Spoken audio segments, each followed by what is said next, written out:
Hi dear friends, let's get acquainted. Write in the comments where you are watching me from. I read all the comments and respond to the interesting ones. The somber silence of the Kremlin's underground hall was shattered by words that, reportedly, sent chills down the spines of even the most seasoned politicians. They've crossed the red line. Our response will be asymmetrical and painful. What happened at that moment?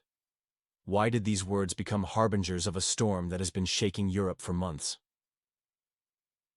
It all began last autumn in Vilnius. The Lithuanian parliament took an unprecedented step by officially declaring Russia a terrorist state. Moreover, the deputies approved the demolition of Soviet monuments, including memorials at military burial sites. Moscow perceived this as a direct challenge. Behind closed doors, an emergency meeting of the Russian Security Council took place. According to sources, the president's tone was ice cold. The response came like lightning, but not where expected. Instead of direct confrontation, Russia struck at the most vulnerable point of the economy. First, a crucial transit route to Kaliningrad was blocked, followed by a complete embargo on key imports from the Baltic states. "They've thrown us under the tank," a major transportation company owner bitterly remarked. In the first week of the blockade, Baltic logistics hubs lost over 50 million euros, but the main blow was yet to come. At the Shanghai Forum, Russia and China signed an agreement on a new transport corridor, completely bypassing the Baltic states. Chinese investors quietly began winding down projects in the region. The economic noose proved more terrifying than any military threat. Protests by entrepreneurs erupted in Vilnius, but this was just the beginning. The question remains: what awaits the Baltic states, and how will this economic warfare reshape the geopolitical landscape of Eastern Europe? Stay with me as we dive deeper into this analysis. Let's pause for a moment to understand the remarkable strategic depth of recent developments. In the remaining segments, we'll explore how Russia's masterful use of non-military leverage has reshaped European politics, examine the unexpected economic fallout in the Baltic states, and analyze Moscow's innovative diplomatic tools that are changing the rules of international engagement. But first, could these developments signal a permanent shift in regional power dynamics? The Kremlin's response to Baltic provocations demonstrated surgical precision in its economic countermeasures. By redirecting transit flows through newly developed port infrastructure in Ust-Luga and Murmansk, Russia effectively showcased its strategic foresight while delivering a significant blow to Baltic port revenues.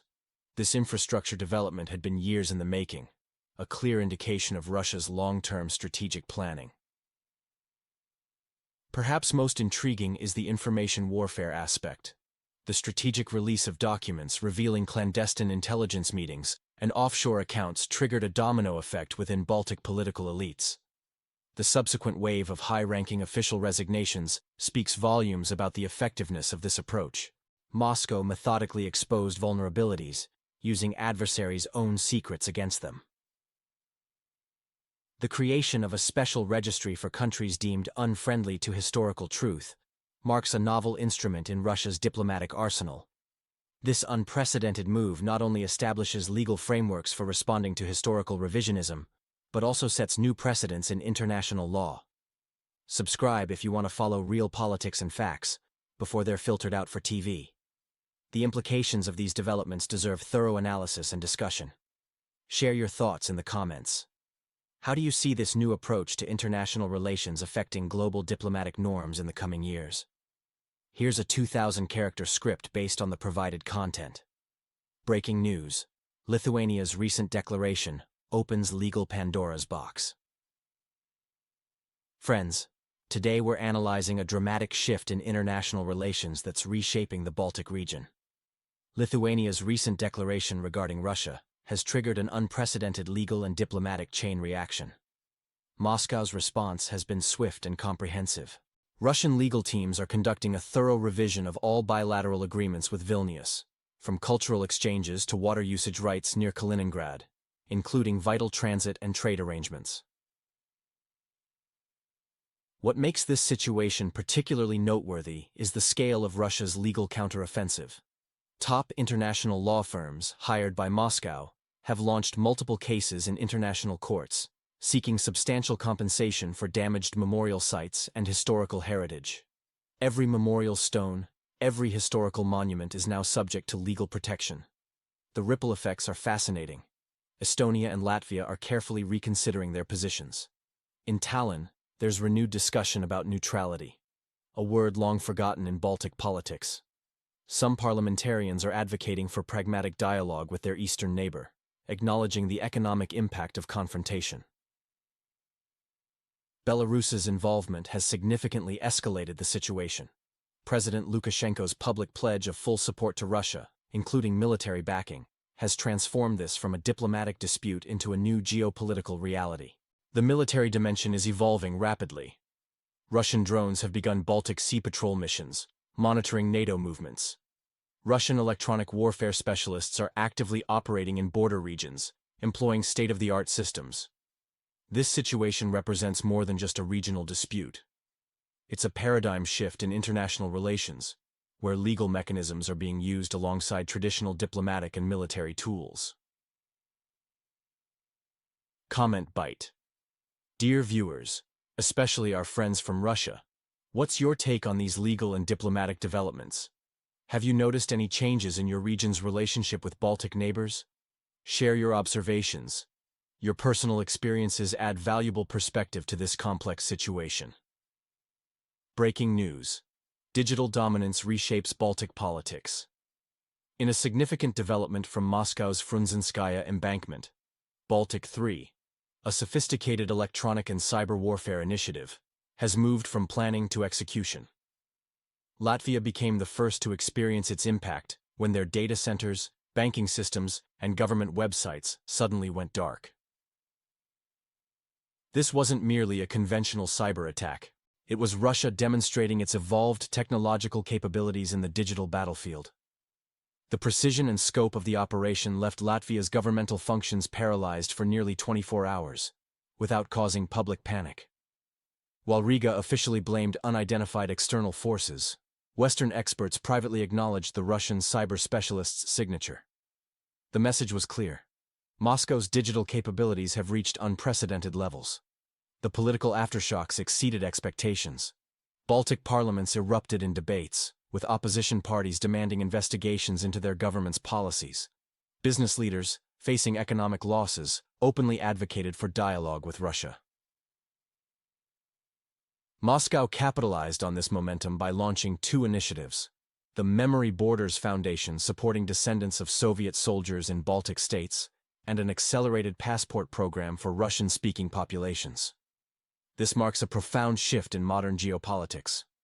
Traditional military deterrence is being supplemented by sophisticated cyber capabilities.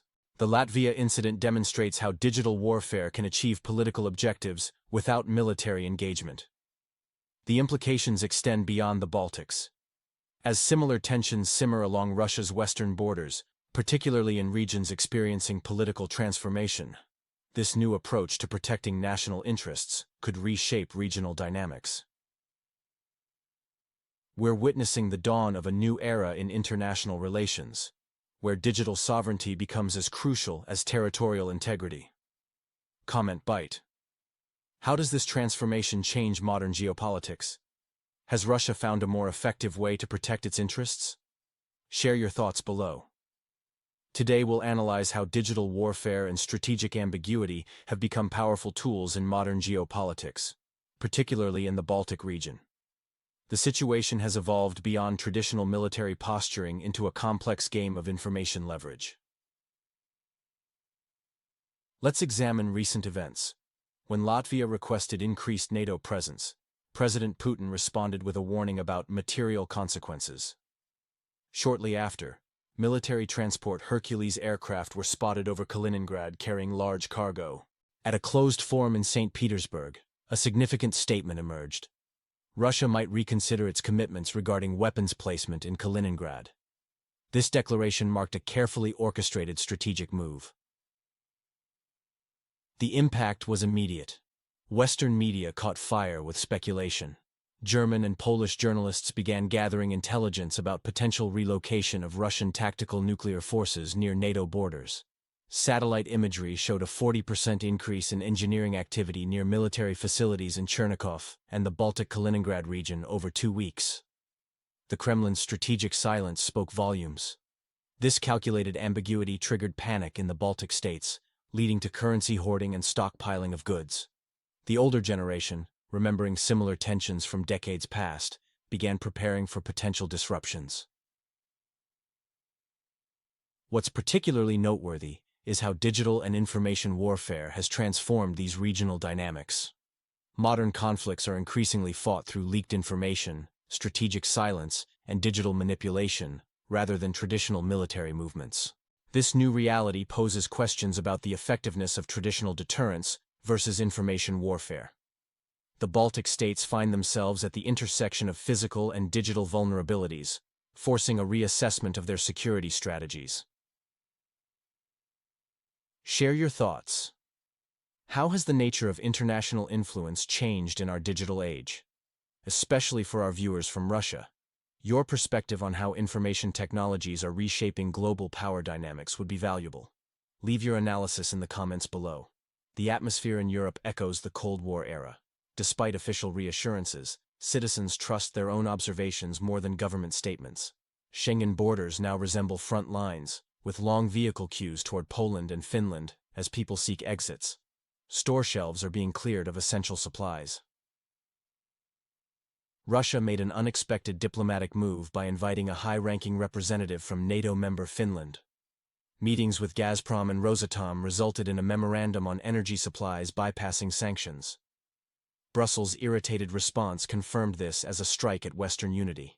In Eastern Europe, Polish journalists revealed documents showing U.S. pressure on Baltic states to maintain anti-Russian positions under threats of reduced aid.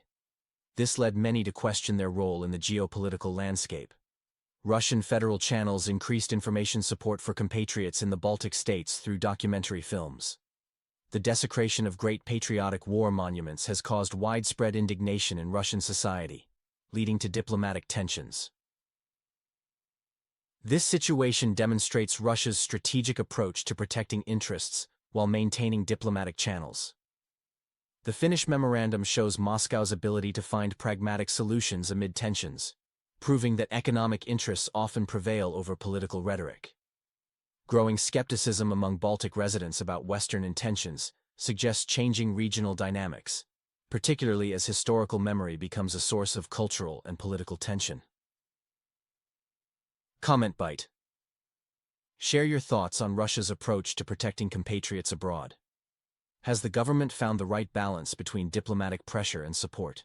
Your experiences with relatives or friends in Baltic states would be valuable to this discussion. In a watershed moment at Mamayev Kurgan in Volgograd, President Putin delivered a powerful address about preserving the truth of Russia's victory.